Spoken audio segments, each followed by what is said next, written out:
Welcome to the Newsfeed. We're here along the Stillaguamish River on the site of a massive salmon restoration project in Stanwood. We're talking to the experts behind this project to bring Chinook salmon back from the brink of extinction. It's probably smoother walking like right here. More than a decade ago, the Stillaguamish Tribe began a journey to help save federally threatened Chinook salmon, a species of historical and cultural significance to them. The tribe bought back farmland to transform into wetlands that the fish haven't swam in for more than a century. Stillaguamish tribal member Scott Boyd is pleased with the progress. It's amazing. It took decades to get to this point where we could acquire sufficient land base to implement these types of projects, and to see in the first spring since it's been open to already see those successful markers. It's really encouraging for the tribe, so we're thrilled. The tribe's environmental program manager, Jason Griffith, says the overall project spans about 850 acres, split into 3 phases.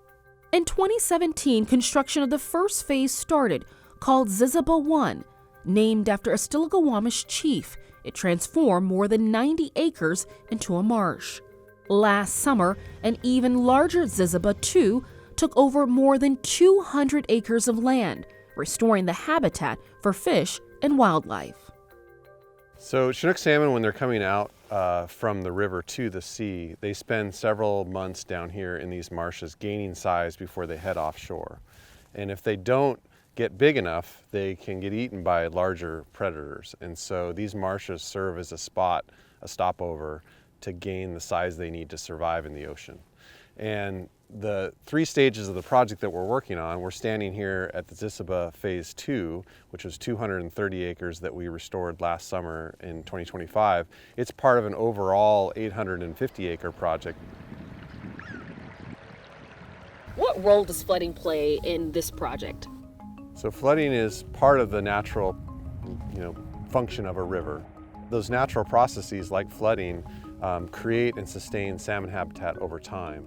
And so by allowing flood energy to spread out across the landscape, it's often less harmful than if you're concentrating it right in the river channel. And so part of this project is allowing that energy to spread out and create salmon habitat over a larger footprint in a less harmful way to what would be if you channelized and concentrated that flood energy.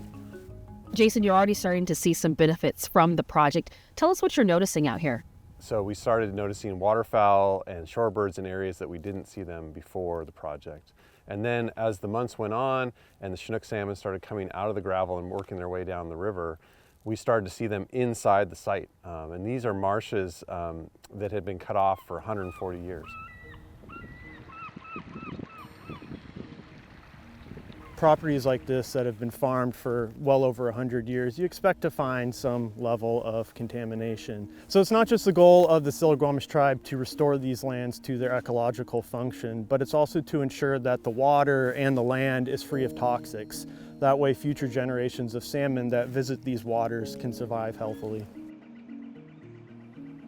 Boyd has his eyes set on what the Chinook's recovery could mean for generations to come. Hopefully continue to see those positive signs and pay it forward to the future generations. Because I have 4 young children, and I would love to see them be able to fish out here and have a healthy environment.